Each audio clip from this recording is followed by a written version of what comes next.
What Caitlin Clark did, because so many eyeballs were on her, was she is a huge multiplier effect of that. I see a lot of players wanting to go, in this offseason, a lot of players are going to want to go to the Fever. Imagine that the crowd is going crazy at an Indiana Fever game while Caitlin Clark Boston's Kelsey Mitchell-Aaliyah. It seems too good to be true when Lexi Hull and Sutta Solly appear in court together. I was trying to think of who potentially could be in their plans. Like, obviously Satu Sabali is a potential player who you can get via some sort of trade, via sign and trade. We're going over everything in this video, including Clark's Time Magazine Athlete of the Year award, free agency, and what the Fever are doing to make them a championship team. GM Amber Cox recently gave an interview that has fans talking about this exact scenario. Let's break down what she said and why it has everyone thinking the Fever might be building a WNBA super team. I think we're obviously at this very pivotal time in the WNBA, and obviously led by the Indiana Fever. But I think all those experiences will lend themselves to hopefully doing the best job possible here. In a recent interview, Amber Cox hinted about the Fever's offseason strategy, and fans are giddy. As the new general manager, Cox FO shared her vision for directing the team's future. She is not merely making decisions. She is coordinating a total makeover. I think the entire world was shocked during the WNBA expansion draft when Tammy Fagbinley became available, especially because when you look at last season, she played a really huge part in the Fever's success in terms of getting to that point where you all were able to make the playoffs. Let's discuss Tammy Fagbinley. Everyone was taken aback by Cox's remarks of not defending her in the expansion draft. You don't see a team voluntarily firing a reliable contributor very often, but Cox had this to say. You know, it's really part of an overall plan, which hopefully everyone will see unfold throughout the offseason. It was not an easy choice because this squad had developed a strong bond in the second half of the season. This is when things get really fascinating because it's obvious that there's more to this narrative than meets the eye. With this mysterious message, Cox alluded to a larger plan for the Fever she teaches her fans. Hopefully, everyone will witness the complete plan come to fruition over the offseason. Is she involved in a high-profile free agent signing or a blockbuster trade in the works? Cox has experience in this sport. She has led the Phoenix Mercury to 2 WNBA titles and has a successful track record. Her background is evident in her strategy for establishing a winning culture. She is committed to forging a team identity and stressing the importance of strengthening our defense. We are still refining the identity and improving on the defensive end of the ball, which will help mold who we are over the course of the next year or two. Cox clarified. So obviously we want to take the next step. So I think as we're looking to free agency, we'll think about veterans coming in with that playoff experience. Let's now discuss the financial status of the Fever. This offseason, they have roughly $650,000 in cap room to work with, which gives them the flexibility to take some significant actions, like possibly offering important players max contracts. Targeting adaptable guys who can contribute on both ends of the court shows that Cox is thinking strategically. Obviously, as we get into free agency, the number one priority for us is re-signing Kelsey Mitchell. I think that backcourt was about as lethal as we've seen in the WNBA, and I'm talking maybe in history in the second half of the season last year. However, the most important news is regarding Kelsey. It appears that the Fever are putting all of their effort into keeping their star guard, even though it hasn't been officially announced yet because free agency hasn't started. Fever management has confirmed they will core Kelsey, which means she is guaranteed to return for a year under a max contract. Mitchell Cox put an end to all the rumors by saying, "Clearly, we want Kelsey back. She's had an incredible career here.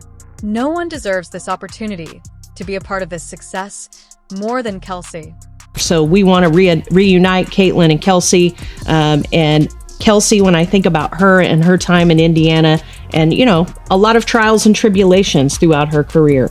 So for me and for us, I'm most excited for her to be in this moment and experience so much success. With Cox leading the club, it looks like we're in for an exciting offseason. But as the team prepares for the future, there's another topic that has everyone talking. What's next for the Fever? Not everyone is pleased with Caitlin Clark, the Fever's standout point guard, who was recently named the Athlete of the Year on the cover of Time magazine. Now, let's explore the debate that is sweeping the basketball world. Caitlin Clark was recently named Time's Athlete of the Year. You might assume that winning Athlete of the Year is all glory and kudos for Caitlin Clark, but it's actually become an unexpected conflict as the basketball community sides. One voice is breaking through the clutter with an insight that could alter your perspective on the matter. When Caitlin Clark was named Time magazine's Athlete of the Year, it should have been a time to celebrate women's basketball, but instead it ignited a heated debate that revealed the sport's fundamental divisions at its core.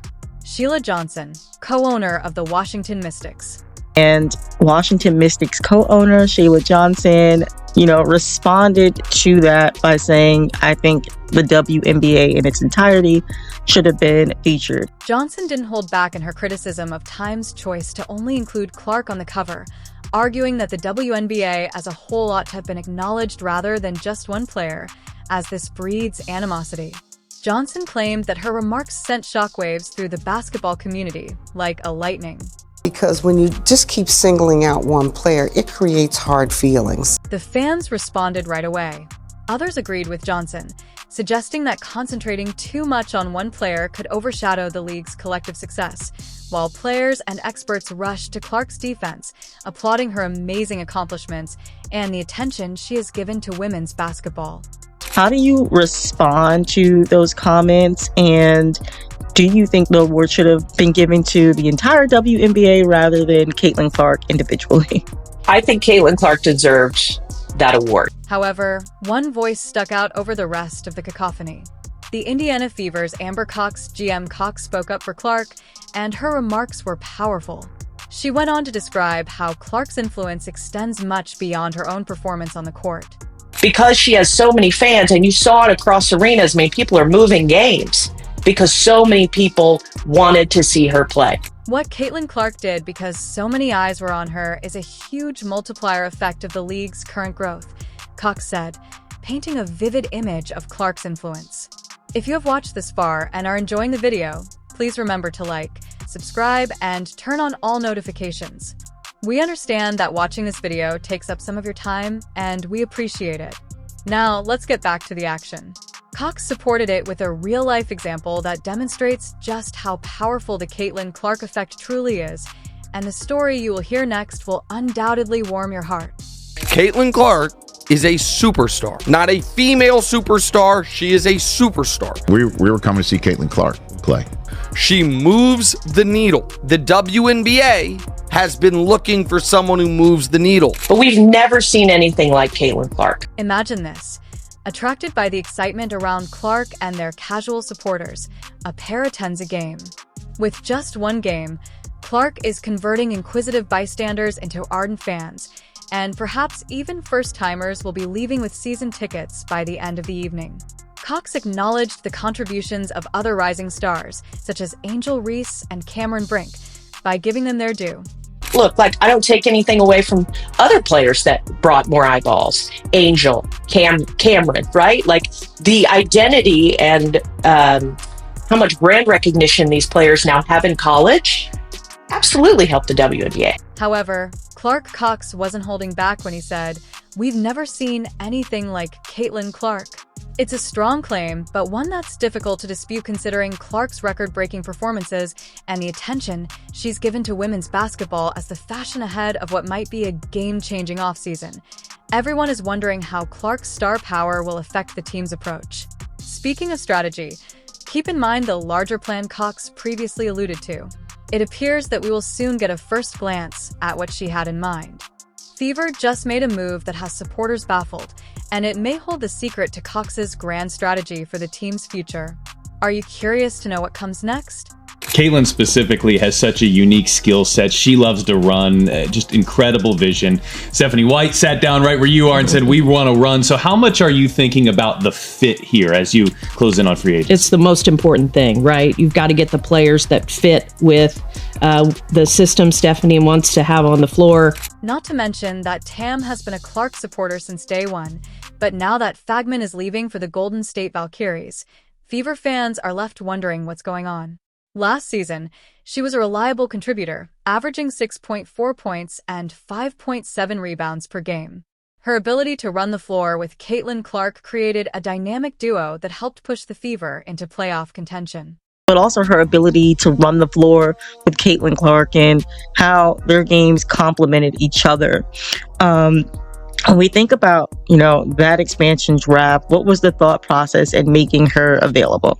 Fans fiercely debated the choice to leave Fagan Lay unprotected in the expansion draft. Others conjectured that this might be a part of a bigger plan to free up salary space for a big free agency signing, while others contended that her experience and locker room presence were too valuable to lose. It's evident that the front office of Fever struggled with the decision, balancing Fagman Lay's contributions against their long-term goals for the team, as social media was ablaze with hypotheses ranging from trade rumors to worries about team cohesion. The expansion draft is difficult. It's hard to lose a player. 6 is not very many when you think about protecting anybody on your roster. Fans fiercely debated the choice to leave Fagan Lay unprotected in the expansion draft. Others conjectured that this might be a part of a bigger plan to free up salary space for a big free agency signing, while others contended that her experience and locker room presence were too valuable to lose. It's evident that the front office of Fever struggled with the decision, balancing Fagman Lay's contributions against their long-term goals for the team, as social media was ablaze with hypotheses ranging from trade rumors to worries about team cohesion. It's not easy. You never like to see a player leave. Temi was obviously an incredible piece to the success last year. But again, it's the price we pay for growth. We're really excited for Golden State to come online. And certainly it was a decision we made, but a decision that wasn't in a vacuum, part of an overall strategy that hopefully everyone will see unfold throughout the offseason. The departure of Fagman L leaves a noteworthy her versatility as a forward who can block shots and score rebounds will be missed due to a roster gap for the Fever. Finding a guy who can play several positions and preserve the synergy that drove their late-season surge is now the team's challenge. The possibilities seem endless, and Cox's assured demeanor implies she's holding some pretty good cards. Could the Fever be targeting a well-known free agent to bolster their front court? Or perhaps they're looking to package their newly discovered cap space with draft picks, or perhaps even Alyssa Smith for a blockbuster trade. It's evident that the Fever is long-term minded and prepared to make difficult decisions today in order to succeed later. I think the entire world was shocked during the WNBA expansion draft when Temi Fagbenle became available, especially because when you look at last season, she played a really huge part in the Fever's success in terms of getting to that point where you all were able to make the playoffs. With the free agency period approaching and speculation about possible targets who the Fever will pursue to fill the void left by Bennell and how this mystery player will fit into Cox's grand vision for the team's future, all eyes are on the Indiana Fever as the dust settles on Lay's departure. One thing is certain, though. The team is only getting started, and the best may be yet to come.